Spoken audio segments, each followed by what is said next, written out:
Méditation du 7 avril, le dénominateur commun. Un dénominateur commun à tous qui ne change jamais et que nous avons tous besoin de savoir que ce que nous faisons, ce que nous disons et qui nous sommes compte. Citation de Oprah Winfrey. Dans la tribu des Bamba d'Afrique du Sud, ils ont une merveilleuse cérémonie. Lorsqu'une personne agit de manière irresponsable ou injuste, ils la placent au centre du village et tous les hommes, les femmes et les enfants forment un cercle autour d'elle. Puis, un par un, ils commencent à lui crier les bonnes choses qu'elle a faites. Ils lui rappellent bruyamment ses vertus, ses bonnes actions, ses points forts et ses actes de générosité. Et la cérémonie ne se termine pas avant que chacun ait fait autant de commentaires positifs qu'il peut sur la personne en question. À la fin, le cercle tribal se rompt et la personne est acceptée dans la tribu. Histoire tirée du livre Affirmation as Intervention, l'affirmation comme intervention. Travail présenté à la conférence internationale sur le langage dans le développement et la gestion du changement organisationnel. Conférence ayant lieu du 14 au 16 mai 1999.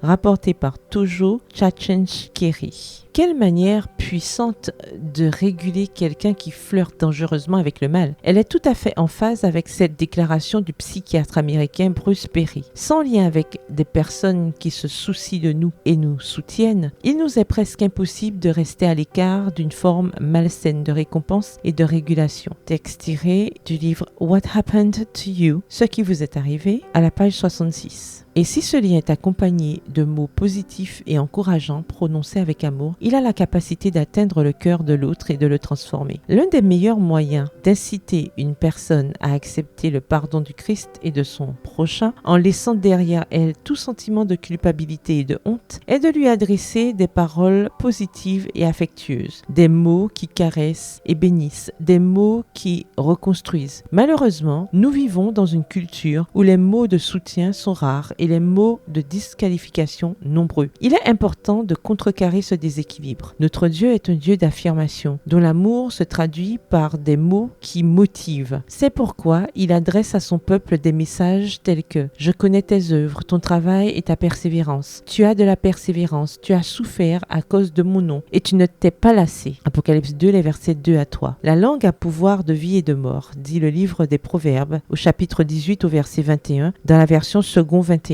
Utilisons des mots positifs qui feront sortir le frère déchu de la poussière, le ramenant à une vie de dignité et de liberté émotionnelle. Des mots qui sont sincères et qui mènent à Dieu, pas à l'orgueil. Des mots qui sont comme une caresse qui dit « Guéris, guéris, petite queue de grenouille », car nous avons tous besoin de guérir d'une blessure. Le verset du jour se trouve dans Proverbe 16, verset 24, dans la version Parole de vie. Des paroles aimables sont comme le miel. Elles sont douces pour le cœur. Elles font du bien au corps. Bonne journée, que l'Éternel vous bénisse.